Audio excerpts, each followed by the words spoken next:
اخلاقی کمالات رکھنے والے شوہر جو اخلاقی کمالات رکھتے ہیں، عورتوں کے فطرت سے اچھی طرح واقف ہوتے ہیں، اچھی طرح سمجھتے ہیں عورت کیا چاہتی ہے، در حقیقت ایک ایسا پھول ہے جسے ہوا کا ایک دل فریب جھونکا جو ہے کھلا دیتا ہے، اور آفتاب کی ادنا سے ادنا کرن اسے مرجھا دیتی ہے، اور ذرا ذرا سی باتوں پر خوش ہو جاتی ہے، اور بہت ادنا سی باتوں پر رنجیدہ ہو جاتی ہے۔ یہ گویا کہ بتا رہے ہیں کہ ایک ایسا پھول ہے جو ایک ایسا نازک اور نرم پھول ہے جسے ہوا کا ایک دل فریب جھونکا ہے اس کو کیا کہلا دیتا ہے۔ سورج کی ایک معمولی سے معمولی کرن بھی ہے اس پھول کو مرجھا دیتی ادنا سے ادنا کرن سے مرجھا دیتی ہے، ذرا سی باتوں سے خوش ہو جاتی ہے، چھوٹی چھوٹی باتیں اسے رنجیدہ کر دیتی ہے۔ وہ اتنی سیدھی اور عیار مرد محض چرب زبانی سے کہ کیا ہے وہ گویا کہ اس کے اوپر بھوکا سال و سال اسے خوش رکھ سکتا ہے، ایک چالاکی سے اسے خوش رکھ سکتا ہے، لیکن ہزاروں لوگ ایسے ہوتے ہیں کہ جو اپنی بیوی کے منہ پر کبھی تبسم لہراتا ہوا نہیں دیکھ سکتے۔ یہ شوہر جذبات سے ناشنا ہوتے ہیں تو جذبات کو سمجھتے ہوئے اور کیفیات کو سمجھتے ہوئے، فطرتوں کو سمجھتے ہوئے اور نفسیات کو سمجھتے ہوئے آدمی اگر کام کریں تو جو ہے بڑی اچھی زندگی گزرے گی۔ تو اس میں کیا ہے، سب سے پہلی بات کہ نفسیات کو سمجھنے کی ضرورت ہے۔ جب تک آدمی ایک دوسرے کو نفسیات کو نہ سمجھ لے اس وقت تک جو ہے آدمی کو فوری طور پر دو لوگ ملے اور فوری طور پر تصور قائم کر دیا یہ شخص برا ہے، یہ شخص اچھا ہے۔ یہ اتنا جلدی کہنا اتنا آسان نہیں ہے کہ یہ شخص اچھا یا برا ہے۔ پہلے کسی آدمی پر رائے قائم کرنے سے پہلے اس آدمی کو پڑھنا پڑتا ہے، اس آدمی کی کیفیت کو پڑھنا پڑتا ہے، اس آدمیوں کو سر سے لے کر پیر تک پڑھنے کی عادت ڈالنی چاہیے۔ ایک استاد اپنے شاگردوں کو پڑھاتا ہے،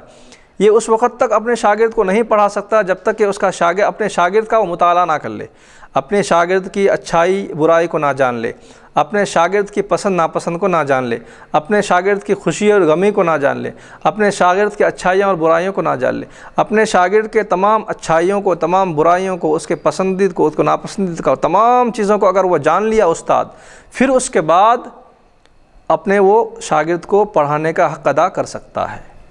اسی طرح سے ایک شوہر اپنی بیوی کی خوشی کو، غم کو، کس سے خوش ہوتی ہے، کس سے ناراض ہوتی ہے، اسے کیا اچھا لگتا ہے، انہیں کیا اچھا نہیں لگتا ہے، انہیں کیا پسند ہے، کیا ناپسند ہے، کب وہ ناراض ہوتی ہے، کس باتوں سے ناراض ہوتی ہے، کس بات سے وہ جو ہے راضی ہوتی ہے، یہ تمام چیزوں کو پڑھنا پڑتا ہے۔ یہ تمام چیزوں کو پڑھنے کی ضرورت ہے۔ جب تک ان باتوں کو ہم پڑھیں گے نہیں، جب تک لوگ ان باتوں کو ایک دوسرے کے متعلق پڑھنا نہیں سیکھیں گے، اس وقت تک جو ہے رشتہ پڑھنا اور سمجھنا، ایک ذہنی کیفیت کو سمجھنا، ان کے عادت و اطوار کو جاننا، ان کی فطرتوں کو جاننا، ان کے طریقہ سلیقہ کو جاننا، ان کے خوشی اور غم کو سمجھنا، ان کے اچھائی برائیوں کو سمجھنا، ان چیزوں کو اگر ہم جب تک نہیں پڑھیں گے اس وقت تک ہم ایک دوسرے کو سمجھ نہیں سکتے، اس وقت تک ہم ایک دوسرے کے بارے میں رائے قائم نہیں کر سکتے کہ یہ اچھا ہے، یہ برا ہے، یہ بد ہے، یہ حسن ہے، قبح و نقصان ہے۔ تو یہ فیصلہ کر لینا اتنا آسان نہیں ہے۔ تو آدمی کو پڑھنے کی ضرورت ہوتی ہے، اس کی اچھائیوں اور برائیوں کو جاننے کی ضرورت ہوتی ہے۔ تو جہاں ہر معاملے میں اس چیز کی ضرورت ہوتی ہے وہیں پر اس کو شوہر بیوی کے متعلق بھی ایک دوسرے کو کہ خوشی کو، غمی کو، اچھائی کو، برائیوں کو، پسند ناپسند کو جاننے کی ضرورت ہوتی ہے، کیونکہ عام طور پر جو ہے قلب عورت جو ہے کیا نازک ہوتا ہے، ایک شیشے کی طرح تشبیہ دی گئی کہ ذرا سے ٹھیس سے وہ چکناچور کر سکتے ہیں۔ یہی وجہ ہے کہ ایک غم کی اطلاع سے سدھا عورت بے ہوش ہو جاتی ہے، عام طور پر کہ کچھ غمگین اگر خبریں ملتی ہے عورتوں کو تو بے ہوش ہو جاتی ہے۔ اس کی وجہ کیا ہے کہ دل کمزور ہے، دل میں اتنی پختگی نہیں ہے، دل اتنا مستحکم نہیں ہے۔ عام طور پر جو ہے کچھ کچھ دکھ کی خبریں، کچھ مصیبت کی خبریں سن کر عام طور پر بے ہوش ہو جاتی ہے۔ یہ سب جانتے ہیں اور یہ فطرت بھی عام طور پر دیکھتے بھی ہیں،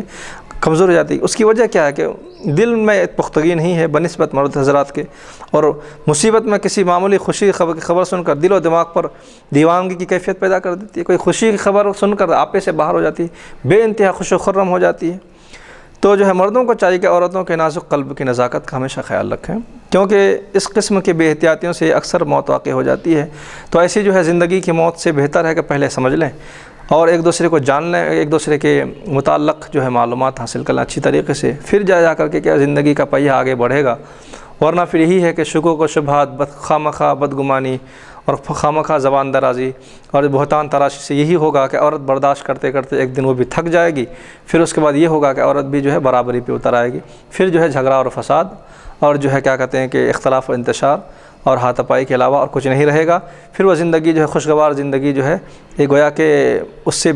بدتر زندگی سے بدتر وہ لوگ موت کو پسند کرنے لگیں گے، پھر یہی وجہ ہے کہ کہیں وہ لوگ موت کو ترجیح نہ دے دیں، کیونکہ جہالت کی وجہ سے۔ تو چاہیے کہ ایک اصول اور ضابطے کے تحت زندگی گزارنا چاہیے۔ تو رب تعالیٰ سے دعا ہے کہ پروردگار عالم تمام امت مسلمہ کو صحیح طور پر سب حق سمجھنے، حق سننے کی توفیق اور رفیق عطا فرما۔ وصلی اللہ علی خیر خلقہ محمد وعلی آلہ وصحبہ اجمعین، والحمد للہ رب العالمین۔ السلام علیکم ورحمۃ اللہ وبرکاتہ۔